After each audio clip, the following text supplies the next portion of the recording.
katsaka amin'ny fotoana rehetra.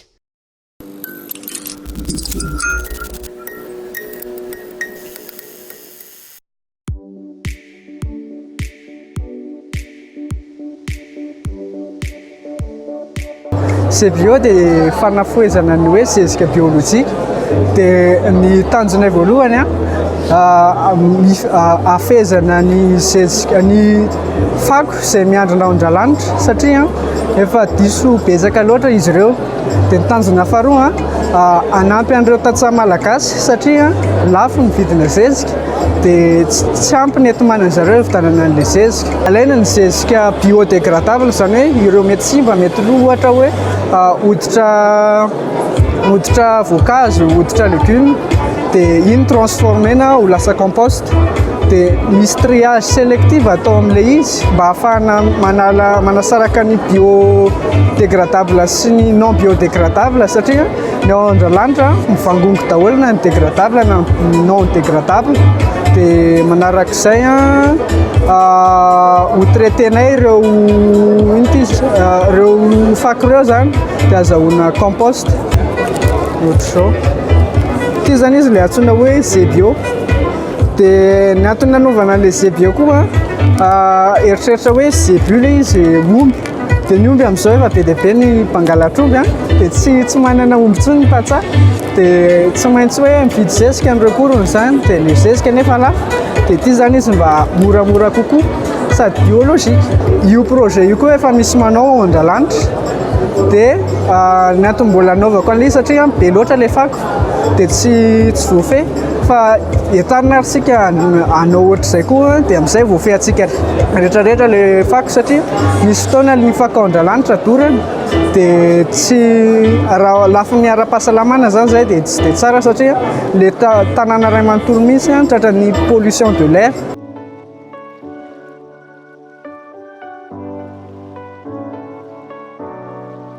Nalinana indrindra zany ao anatin'ny resaka entrepreneuriat ao amin'ny resaka secteur énergie satria eto Madagasikara zany misy foana ny problème na électricité délestage ka rehefa namory karazana olona manana compétence hafa noho ny traikefa koa zany dia mivondrona anankiray zany zay ho anana tanjona ray dia ny anafoana ny délestage indrindraindrindra. Io fako io zany tsy misy zavatra very izay ilay système fa ao anatin'ny fandinana ny fako io zany izay no akora voalohany indrindra ampiasaina dia avy eo tsika mampiasa turbine à vapeur dia mampiasa chaudière ihany koa dia le fako ampirehetiny ny matière combustible rehetrarehetra zany no manafana an'ilay chaudière ka rehefa mafana zany ilay chaudière dia mamoaka pression à haute température ilay izy izay mampiodina ny turbine à vapeur ka rehefa miodina tsara zany ny turbine à vapeur io dia branché directement amin'ny alternateur ilay izy dia izay mamoaka herinaratra directa zany.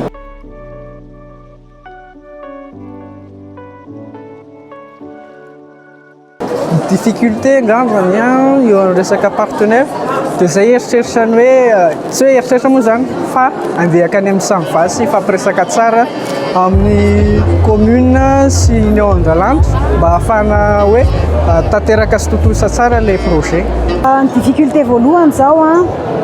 indraindray misy fotoana ao anatin'ny ekipa zany na eo amin'ny ekipa fotsiny arany dia misy conflit d'intérêt. Izay zao dia efa mety mampisara-bazana ao anatin'ilay projet ka izay olona tena mazaka sedra indrindra zany sy manana persévérance io no afaka tonga lavitra. Ankoatran'izay koa zany misy olana be da be zany no efa nantonay fa alainy ilay projet ntiny fa tsy izay no tsy misy mihitsy ilay fiarah-miasa zany dia nefa moa izay tsy nataonay hoe iemorana izay fa hiezaka androso foana zany izay hatramin'ny farany azahoana an'ilay développement commun zany.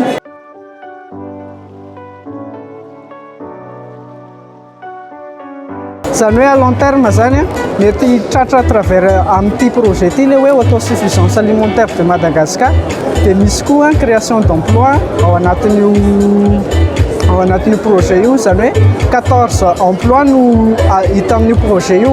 dia 21 employés izay no eritreritra voalohany amin'ilay projet. Dia raha ohatra zany ka hoe ataontsika hoe raha amin'ity taona ity efa mahita investisseur zay dia efa mety à petit échelon sahady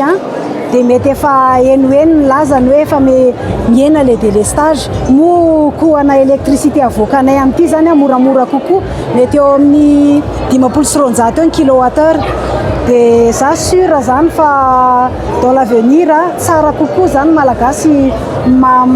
mamokatra herinaratra à l'échelon industriel ohatran'io fa tsy atao karazana ONG tsony le izy amin'izay fotoan'izay zany a mampiasa tanora maro tsika eo amin'ny 3000 emploi no sokafan'io na plus que ça dia afaka mibénéficier emploi daholo na avy eto Antananarivo na any amin'ny province tena développement durable tokoa zany no azotsika